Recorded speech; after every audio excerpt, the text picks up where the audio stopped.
Just getting ready to leave. It's been really hot this last few days. I'm not complaining, it's nice to have the sun. But it's time for us to go, and we've waited until this evening because of the heat and Zephyr and everything.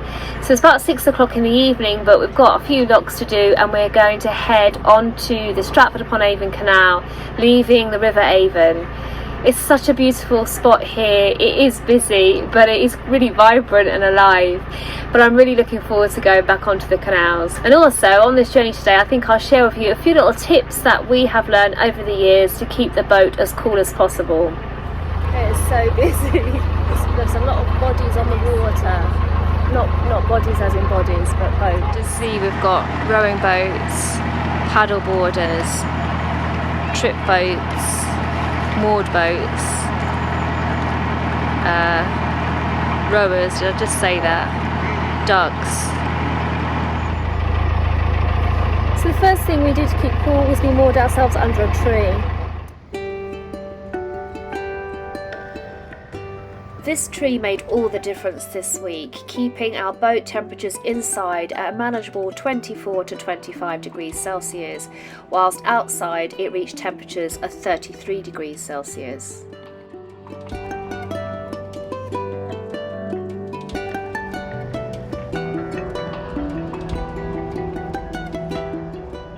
Okay, we have a bit of a leafy roof problem now, but keeping cool was the most important thing, and we did do that.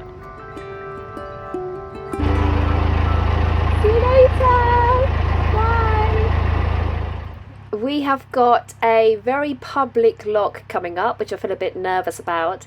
But before we get there, I've got to talk a little bit about this very important building on the left-hand side.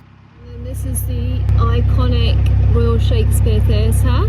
Before this theatre, there was another theatre in 1879 next to this one, which was built to commemorate William Shakespeare.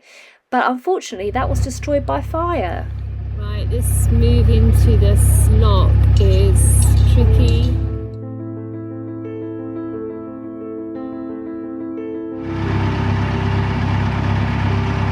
There's a family of white geese here. There they are. They just walk round and they gaggle along the green. Tramway Bridge used to carry the horse tramway. It's now a public footpath, which connected the wharves at Stratford with Shipston on Stour. It's just gorgeous, isn't it, in the light?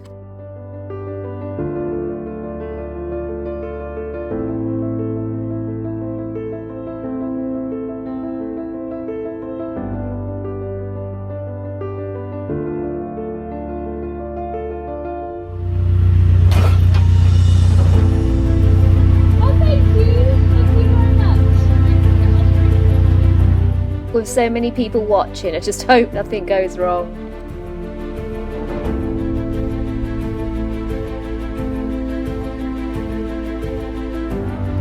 Nearly there.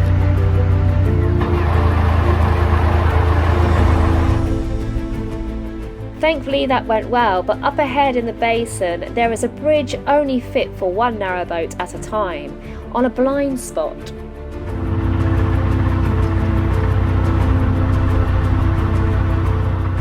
Which I suddenly notice a stag party on a narrowboat coming out of.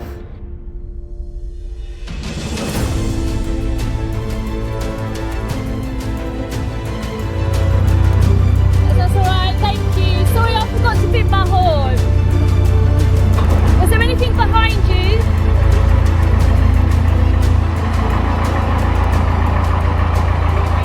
We're very well behaved for a stag party. We leave the river behind us and make our way along the Stratford upon Avon canal, and it feels good. Right. Okay. When we did this lock 4 years ago, when we first had the narrowboat, we got stuck in it. It is very, very narrow, but it is because we left our fenders down. We were naive, we didn't know what we were doing. Not much has changed. Okay. See how snug Alice Grace is in this lock.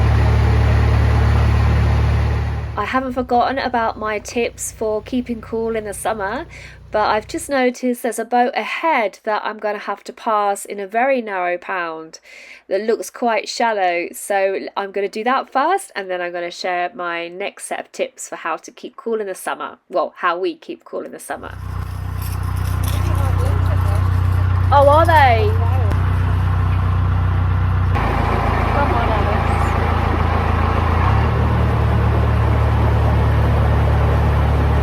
She's stuck.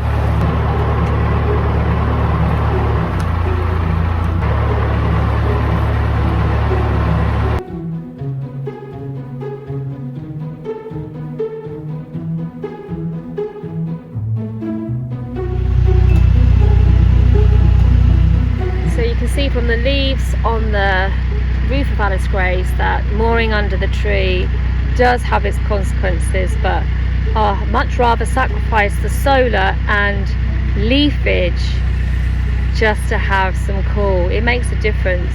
Another thing we do is we take out all rugs and carpets, anything that is on the floor. So we have wooden floors and it's really cool for Zephyr. All the blinds are shut. Recently I've just bought blinds with thermal lining, so it means in the summer they are going to keep the boat cool, and in the winter they're going to keep the boat warm. So when all the blinds are shut, all the windows are open, all the rugs are off the floor, and then we have 4 fans, 2 USB chargeable and 2 plug-in. When all that's going on, it's much cooler inside the boat, it really is. Front and back door open, dark, cool environment. That is what we officially call a goncoozler. Cool. I've heard that having a white painted roof makes a difference as well to keeping the temperatures cool in the heat, and putting tarpaulin up like a tent structure across the roof of the boat. And I have heard that some boaters have these water sprinkler systems using the river and canal to keep rotating sprinkles of water on the roof to keep the boat cool. If you've got something like that, please can you let me know, and let me know where you got it and if it works. And also any other tips that you might have, I'd love to hear them, because if we can all help each other on how to keep our still homes cool in the heat, that would be brilliant. Thank you so much. Wow, amazing sky.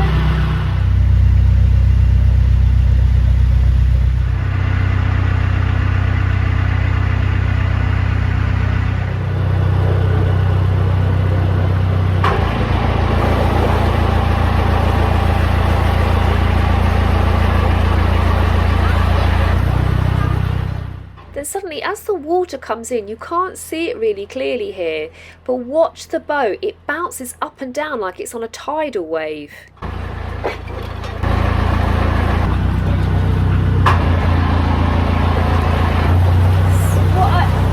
Why is it bouncing like that?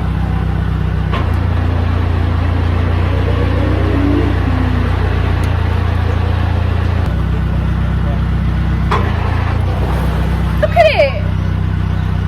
Crazy! But one thing about the hot days is they bring glorious sunsets and gorgeous evenings to cruise in.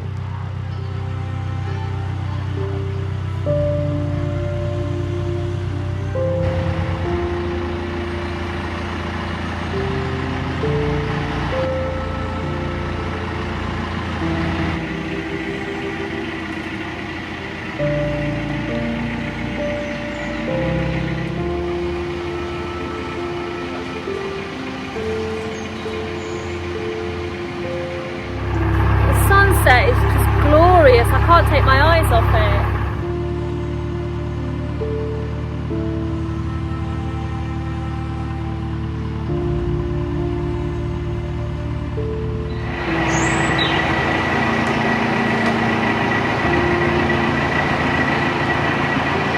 God, our canals are just beautiful, aren't they?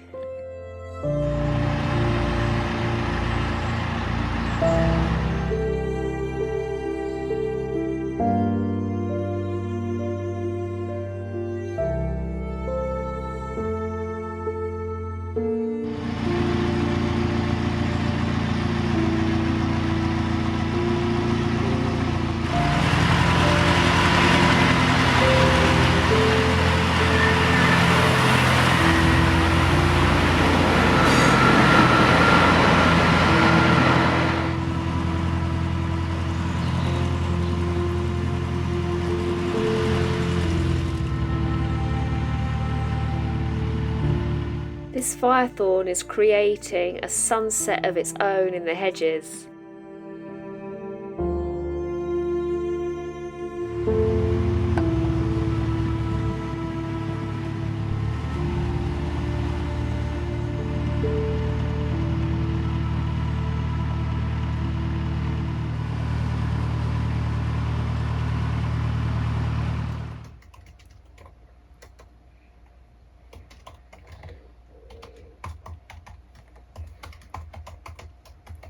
It's much cooler now on the boat. We didn't need to find a tree to moor under, and we're back on the canals, so it's really lovely. It's important though that the boat is the right temperature and it's not too hot, mainly because of Zephyr, but also my work. If I'm not walking outside of Zephyr or out and about with her, all of my work takes place inside the boat, and I feel really lucky to have that. I love working from the boat. So teaching, the Etsy stuff, editing, the vlogs, all of that takes place inside the boat. So if it was unbearably hot, I just wouldn't be able to work. I don't know what I'd do. But it's nice now. It's nice and cool.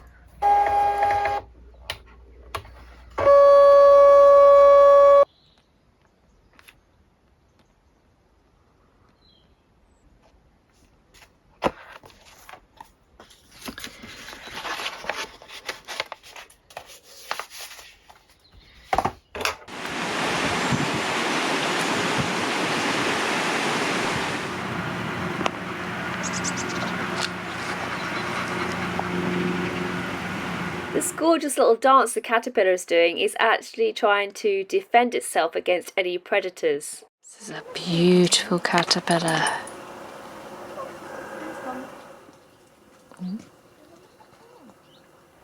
I'm sitting in this open field this morning, and you might be mistaken thinking there's nothing really here. It looks very dry and parched. There doesn't seem to be a crop at the moment growing here, but there obviously will be. But there's some real little treasures. I've just found a couple of treasures here. A little scarlet pimpernel. This flower also used to be called the poor man's barometer, because when there's a storm ahead, its petals close up.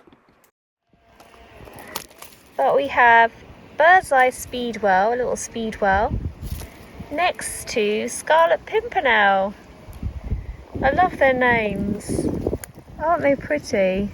And this one was used in 18th century Britain to cure gout. By Lock 41, the ivy's incredible. The ivy is one of the most exciting things to look at the moment because it's flowering. There's tiny little flowers on it. There's so many things attracted to what's going on in the ivy.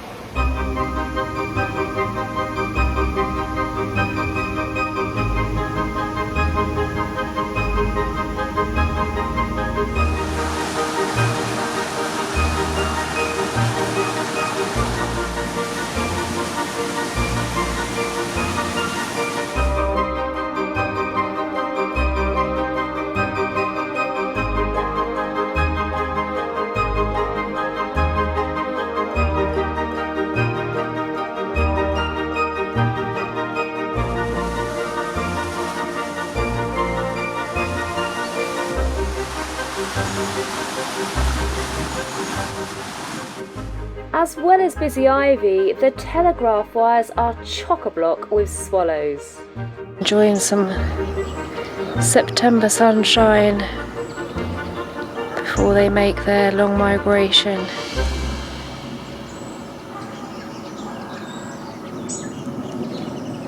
Brilliant.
think about the ivy? Are you finding it exciting? Do you find it as exciting as I do? Not really. So you've got a choice. You can go back and get a treat, or stare at the ivy. Treat. Okay, come on then. I will be back, Ivy. I will be back. If you do want to have a go at entering the competition to win a copy of the Nature Journal of a Narrowboater 2022, then please could you let me know what you think the best name for a group of guinea fowl is, and could you send that please to themindfulnarrowboat@gmail.com. All of my entries I'm going to only look through the email. It's much easier for me to do it that way. And then if I think you are the winner, then the week after I will notify you via email, but I won't announce it until the week's vlog the week after that. So if you understand any of that, you're better than I am. But basically, if you want to have a go at trying to win my journal, then just email me themindfulnarrowboat@gmail.com and tell me what you think the best name for a group of guinea fowl is. Thank you so much if you are going to take the time to enter. I really appreciate it, and good luck.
Head coloured like the setting sun in a parched, dry sky.